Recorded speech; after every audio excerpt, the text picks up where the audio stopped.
Anyway, how did President Obama resonate with Republicans? Who won this round? Was anything accomplished? Let's go straight to the sources. We have Republican Congressman Mike Pence and Jeb Hensarling. Both congressmen were able to call upon President Obama early today. Both are freezing down in Baltimore, and we appreciate their efforts very, very much. Thank you, gentlemen. You are absolutely terrific to hang out with us. Mike Pence, let me begin with you. You asked a tough question about across-the-board tax cuts from JFK. What kind of answer did you get? Were you satisfied? Well, yeah, I said to the president that when he passed the so-called stimulus bill, he promised the American people that unemployment that was then at 7.5% would not go above 8% as long as we spent that $787 billion. Of course, it's now 10% higher here in Baltimore. And I just said to him, Mr. President, would you be willing to consider the kind of across-the-board tax cut that President John F. Kennedy and President Reagan embraced during difficult times? His first answer, Larry, was, a pretty predictable defense of their failed economic stimulus plan. So I followed up with another question, the president, I think the president's answer, as you could hear in the Warren Buffett reference, was that he would support across-the-board tax cuts as long as they weren't across the board. What about the issue of simply extending the Bush tax cuts on capital gains, dividends, investors, high earners, and so forth? I don't understand. Is it possible to make a deal? President Obama has proposed his new jobs plan to deal with 10% unemployment. Now, he's got a lot of very small tax credits for businesses. A lot of economists disagree. Right. I think you yourself said they're legacy of the Jimmy Carter era, and we shouldn't go there. Yeah. But why not have a deal that would have the extension of the Bush tax cuts and maybe go along with President Obama's tax credits? Well, look, I mean, we're willing to listen. Today was a very constructive dialogue between Republicans in the House and this administration. And, quite frankly, we welcomed that. And if the president was open to continuing the Bush tax cuts, we'd be happy to consider it. But, in the State of the Union address the other night, the president said that he was not going to do away with, the planned tax increase against Americans, I think, making more than $250,000 a year. And today, in his answer to my question, again, it was back to the class warfare. Look, I said to him, and I hope to tweak him a little bit by mentioning President John F. Kennedy, that what Kennedy did, what Reagan did, what Larry Kudlow knows will work, is the across-the-board tax relief for working families and businesses in this country. That'll release the entrepreneurial energy of this nation and get Baltimore and get all of America back on its feet again. Jeb Hensarling, thank you again. And I know you came at him on budgets and deficits, but before we get to that point, you had a GDP number today, 6% growth, 5.7% growth. By all accounts, the recession is coming to an end. Now, we can debate, all of us can wonder whether this is a permanent end to the recession, but the number today was good. What did Mr. Obama say about today's recovery? Does he take credit for it with his government spending and stimulus? And how do you respond to that?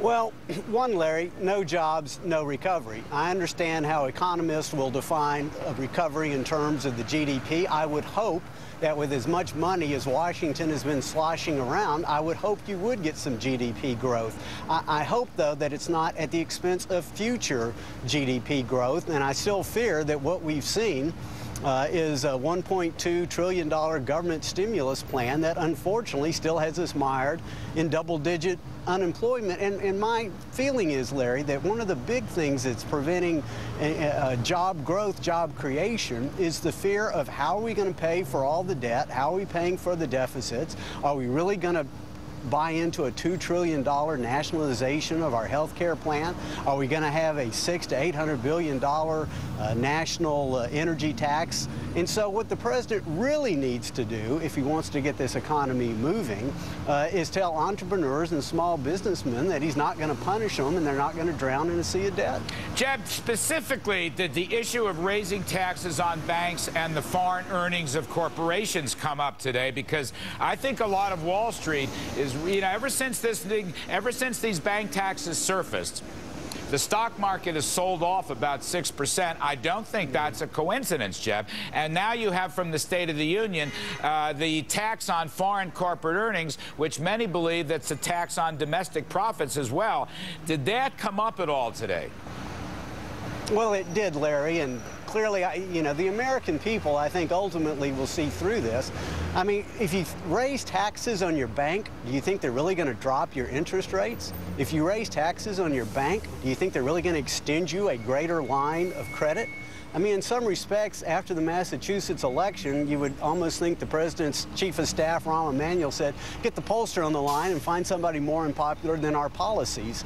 And to some extent, that's kind of what happened here. And it doesn't create one single job. And ultimately, those taxes get passed on to the consumers, and it's just simply going to hurt our economy. Mike Pence, what was your reaction when he said, stop calling me a Bolshevik? Well, I'm not. I don't remember anybody calling him a Bolshevik. But look, you know what we achieved today. I really believe it. I mean, we're standing out here. I think it's about 0 degrees right now. But Republicans really have been out in the cold for the last year. I mean, quite figuratively in Washington, D.C. And what we accomplished today, I believe, was for the first time in our memory, the President of the United States acknowledged that for the last year, while his administration and his party have told the American people that we're the party of no, we're the party of no ideas, that in fact, Republicans have offered substantive alternatives on economic stimulus, on fiscal discipline in a budget, on an all-of-the-above energy strategy, and on health care reform that will lower the cost of health insurance. The president, as you can see from the clips, over and over again, acknowledged that Republicans have been not on the sidelines. We've been clamoring to get into this debate and bring forward these principles and these ideas and these proposals based on limited government and free market economics. You know, that was real progress for our side. I expect millions of Americans that are going right now to GOP.gov to look over the summary Better Solutions booklet that John Boehner handed to Larry Kudlow today. Might be starting to take a fresh look at those good Republican ideas that will get this economy moving again and will strengthen this nation in the long term. I want to get you both back indoors before you catch cold. Jeb Hensarling, last question. in your sense, Jeb, maybe this is impressionistic, maybe it's just a feeling. Do you think that with the elections, Scott Brown, of course, in Massachusetts and Virginia and New Jersey last autumn, will Mr. Obama give Republicans a seat at the negotiating table? Is there a chance of any compromises? Is there a chance that GOP ideas will get into the mix?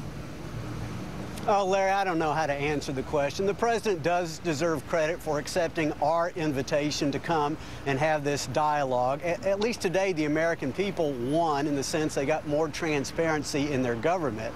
Clearly, we've had no opportunity to sit at the table with Speaker Pelosi, who's totally shut us out, and with us, half the American population. So, as I usually go through Washington, I have high hopes, low expectations. All right, gentlemen, I want to get you inside. You're terrific to wait for us. You're freezing. Thank you very much, Congressman Mike Pence, Congressman Jeb Hensarling. Thank you, Larry. All right, gentlemen.